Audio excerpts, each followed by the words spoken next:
The Sun, our star. Revered by each and every civilization throughout centuries of our history, it is vital for the emergence of life on Earth and has a special significance for the human race.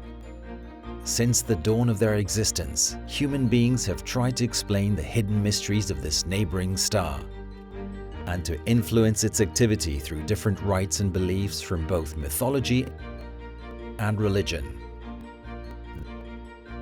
The Sun is our source of heat and energy. In just 1 second, it generates more energy than the whole of humankind has utilized in all of its history. Its surface and atmosphere change constantly, often emitting violent solar storms and currents of radiation, which reach the Earth at enormous speeds. On its surface, solar spots appear periodically, and its immense magnetic field extends throughout the entire solar system. In view of its considerable influence on humanity's life and future, in recent centuries, science has taken prominence by successfully solving some unclear questions. Discovering the Sun's secrets is not only our right, but also our obligation as a species if we wish to survive. On the 6th of October 1990, Ulysses was launched from Cape Canaveral, an unmanned space probe whose objective consisted in studying the Sun and the heliosphere, not only in the ecliptic plane, but also in high latitudes. Its scientific instrumentation allowed it to take samples from both the polar regions of the Sun at 5 astronomical units and from the planet Jupiter's environment. It was a combined mission between the European Space Agency and NASA. It was expected to last 5 years, yet it was in orbit for almost 20. The Solar and Heliospheric Observatory, known as SOHO, is also a combined project between these two agencies. It studies the Sun from its core to its external atmosphere, the corona and also the solar wind. A continuous flux of electrons and protons from the Sun that fills the entire solar system at supersonic speeds, extending beyond 100 astronomical units and resulting in the heliosphere. Launched on the 2nd of December 1995, the satellite is located in a privileged spot called the Lagrange L1 point between the Earth and the Sun, 1.5 million kilometers from our planet. There, SOHO enjoys an uninterrupted view of our star. Originally designed for a 2-year mission, its several extensions allowed the study of solar cycle from the 22nd to the 24th in its 2 decades of discoveries. SOHO is, therefore, the longest scientific mission dedicated to the observation of the Sun, also contributing with new information on solar wind dynamics. Currently, it continues to function, and its chronograph is unique in allowing us to continuously observe the solar corona. The Space Research Group of the University of Alcalá played a leading role in this mission since it developed the Central Data Processing Unit of SOHO's Energy Particle Instrument, called CEPAC. In the next few years, the launching of the SolarOrbiter, the space probe, is expected. Its main objective is to study in detail some of the most important parts of the Sun, such as its interior heliosphere and its innermost and unexplored regions of our solar system, in order to better understand and even to predict the behavior of our star. It will be the first satellite to offer close-up views of the polar regions of this star. Unlike Ulysses, it will be equipped with telescopes as well as in-situ instruments. This makes SolarOrbiter the space mission with the most complete set of scientific instruments for studying our star and its environment ever to be launched. Launch will take place at the Kennedy Space Center in Florida. The satellite will be transported in a vehicle provided by NASA, and it will take approximately 2 years to reach its final orbit around the Sun. If every prospect is fulfilled, the mission will provide extremely important data about our star for the next 7 years.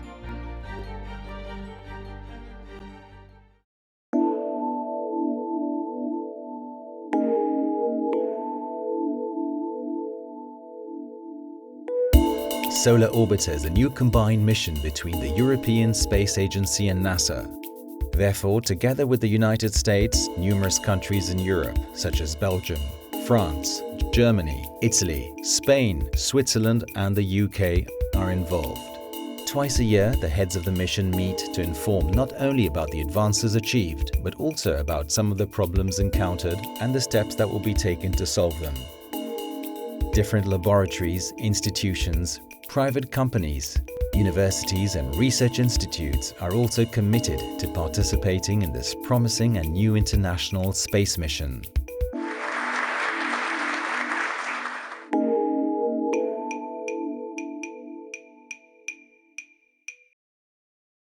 Photo.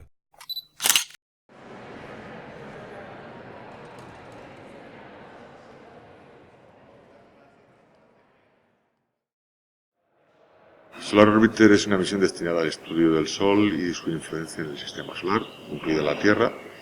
Este es uno de los objetivos fundamentales que tiene la Agencia Espacial Europea, el estudiar justamente nuestra estrella, que es la estrella más cercana a nosotros, que es el Sol, y la influencia que ejerce sobre todo el sistema solar y en particular, y sobre todo, pues evidentemente sobre la Tierra, ¿no? Va a ser la primera misión del programa que se llama Cosmic Vision de la Agencia Espacial Europea, que va a ser lanzada.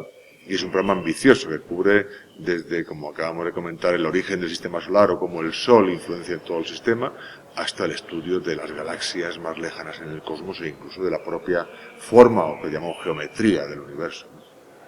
El Sol es la estrella más cercana y el Sol controla toda nuestra vida. Es decir, es la fuente de todas las formas de energía que hay en este planeta, salvo de la energía nuclear, ¿no? Pero de todas las demás es la fuente. Es realmente lo que mantiene también la vida y también lo que puede acabar con la vida, ¿no? Por lo tanto, es algo que tenemos que conocer. Tenemos la obligación de conocerlo. Dependemos tanto de esta estrella que es fundamental que conozcamos sus secretos, sus misterios, cómo funciona, qué tipo de evolución va a seguir, ¿no? Cómo afecta a la Tierra, cómo los mecanismos que tenemos de teledetección, es decir, cuando observamos con un telescopio algo en la superficie solar, el poder predecir si eso que estamos observando horas o días más tarde puede afectar a la Tierra de alguna forma. Es fundamental conocer todo eso para que toda nuestra actividad, incluso todo nuestro desarrollo como especie y todo incluso la vida en este planeta, podamos conocerlo y podamos prevenir sus posibles consecuencias. Ese es realmente el punto clave. Estamos al lado de una estrella y convivir al lado de una estrella pues a veces no es fácil, con lo cual siempre es mejor conocerlo para poder, digamos, no manejarlo porque sería imposible, pero sí al menos poder predecir cualquier evolución futura. So the Sun is a star, but it's so much closer than all the other stars that we can actually look into it in detail. So what we know is, for example, that it's made out of hydrogen and helium, and the hydrogen is burned, and this nuclear reaction powers a star, which is millions of degrees in its core and a few thousand degrees on the surface. And we know quite a lot about the wind that streams from the Sun and how the solar wind impacts the Earth and creates, for example, aurora, polar lights. And we know the variation of the Sun that has been measured for hundreds of years. But there are still things we do not understand. We do not understand the magnitude of the solar cycle variations. We know that over the last 50 years it hasn't increased, so it hasn't contributed significantly to our knowledge to global warming. That's something we know, but we don't know exactly how the Sun shapes the climate overall over timescales of millions of years. And we also don't know exactly, for example, how the Sun looks in the polar regions, because they are hard to see from Earth. And this is the reason why we fly SolarOrbiter, which will visit the polar regions of the Sun and get close in to provide unprecedented images. SolarOrbiter was first conceived in the late 1990s, and it was a few years after the launch of SOHO, the Solar and Heliospheric Observatory, which was another joint mission between the European Space Agency and NASA. And because SOHO was such a success, people started immediately thinking about the next level, what could be done beyond what people have learned from SOHO.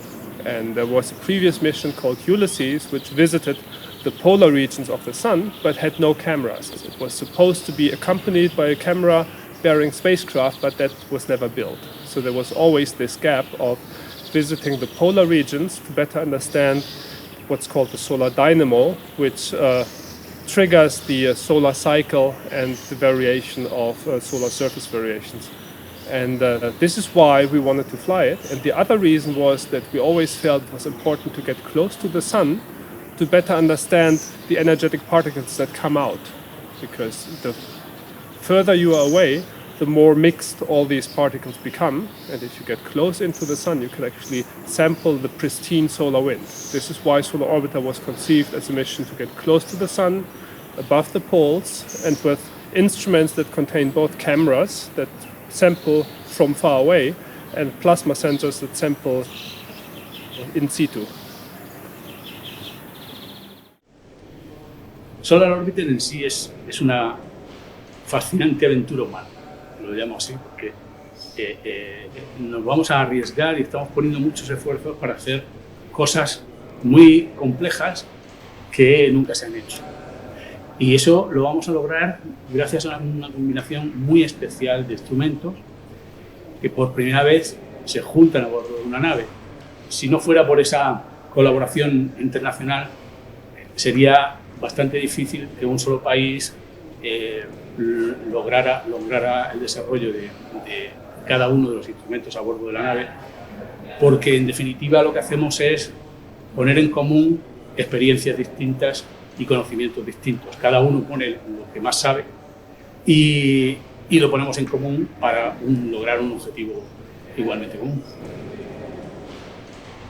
A mí me gusta pensar que los científicos somos un modelo en el que la sociedad se debería mirar para trabajar en común. El trabajo normal de los científicos es poner en común con los otros los conocimientos. En este caso es trabajar codo con codo para producir una herramienta que va a ser útil para toda la comunidad, porque no solo los equipos que estamos desarrollando el instrumento lo vamos a explotar, sino cualquier científico en cualquier lugar del mundo. Eso, si se analiza fríamente desde fuera, no deja de ser pues eso, un ejemplo que si se llevara a cabo en otros aspectos sociales sería maravilloso. The scientific payload of the SolarOrbiter is formed by diverse instruments developed by different institutions and international entities. SolarOrbiter is equipped with 10 scientific instruments. One of them is the Energetic Particle Detector, the EPD, developed by scientists and engineers from the United States, Germany, and Spain. Its development, as well as the scheduling of future research projects involving its use, is being conducted at the University of Alcalá under the leadership of Professor Javier Rodríguez Pacheco, the head researcher for the EPD. Amongst other tasks, he's in charge of coordinating the SolarOrbiter project office and the main researchers responsible for the rest of the instruments regarding everything related to the EPD and to the fulfillment of the mission's scientific objectives. EPD, que son las siglas de Energetic Particle Detector, es el detector de estas partículas energéticas emanadas por el Sol. Es un detector complejo en el sentido de que tiene muchos sensores desarrollados cada uno por una institución, generalmente en países distintos. En este caso tenemos contribuciones de otros países, ¿no?, que cubren distintos rangos tanto de energía de esas partículas como incluso de composición química. Estamos hablando de saber no solamente qué partículas con qué energía me están llegando, sino saber discernir si lo que yo acabo de recibir es un núcleo de carbono, es un núcleo de hidrógeno o es un núcleo de helio, ¿no? Todo ese espectro es el que va a cubrir EPD en la ciencia que va a hacer cuando vuele en SolarOrbiter. Experiment Manager, la traducción al castellano, es jefe de proyecto y su labor fundamental es asegurarse que el proyecto se ejecuta dentro de los plazos establecidos y con el presupuesto acordado. Esa es su principal labor y para ello debe ser capaz también de anticipar problemas y de gestionar los recursos que tiene a su disposición para, como he dicho, poder ejecutar el proyecto convenientemente. La IQ podríamos decir que es la unidad de control del instrumento, como su nombre indica. El instrumento está formado por una serie de sensores que se dedican a medir energía de las partículas en distintos rangos, y la IQ se encarga de recoger la información proporcionada por todos los sensores que están distribuidos a lo largo del satélite, centralizarla, procesar los datos y finalmente enviar esa información hacia el ordenador de la nave, que a su vez los envía a tierra. Y se encarga también del proceso inverso, es decir, recibe la información desde tierra, las órdenes, y las procesa. Algunas van dirigidas a la misma y ella se encarga de procesarlas, y si no, las redirige a los sensores. A grandes rasgos, esa es, digamos, la funcionalidad de la unidad. The EPD will measure the composition, fluxes and temporal variations from both the superthermal particles and the energetic particles emitted by the Sun. The scientific topics that will be studied include the sources, acceleration mechanisms and transport procedures of these particles. The EPD will measure the composition, fluxes and temporal variations from both the superthermal particles and the energetic particles emitted by the Sun. Step: superthermal electrons and protons. EPT and HET, electron-proton telescope and high-energy telescope, both sharing the same electronic box. And SIS, superthermal ions spectrograph. These sensors are distributed across the spacecraft's exterior and connected to a single instrument and data processing monitoring unit that will also provide the power necessary for them to function properly. This unit is known as the Instrument Control Unit, or ICU, and will serve as the true brains of the EPD.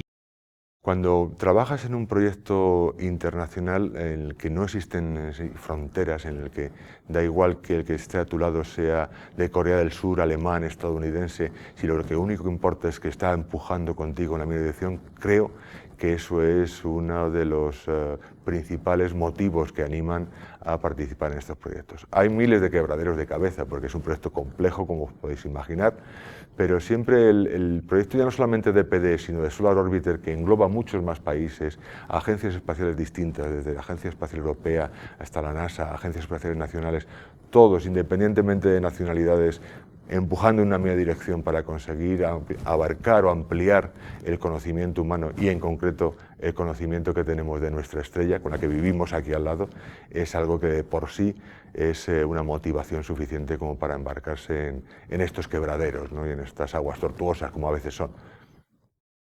La verdad que el espacio es una temática muy atractiva. Yo creo que a todas las personas desde niños es algo que nos ha atraído, y cuando me surgió la oportunidad de participar en este proyecto no me lo pensé, porque me ha permitido estar en primera línea con la Agencia Espacial Europea, también trabajar con NASA, con empresas e instituciones que llevan volando instrumentos durante muchos años.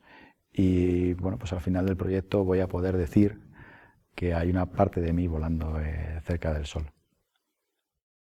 Realmente la motivación fundamental es que desde pequeño me ha gustado el tema de espacio, y en principio creo que es la satisfacción que te queda. Es decir, si ahora mismo tenemos volando el instrumento CEPAC, que se lanzó hace 20 años y sigue funcionando, pues es una satisfacción saber que una parte que has diseñado tú sigue ahí funcionando.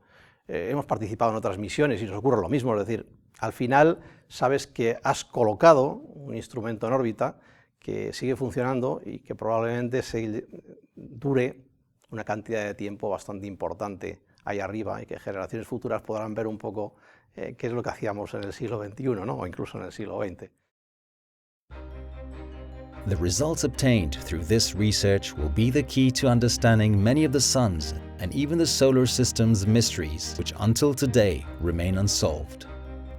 The Sun is the only star that we can observe in detail. Understanding its behavior and evolution is not only essential to solar physics, but also to astrophysics and astrobiology.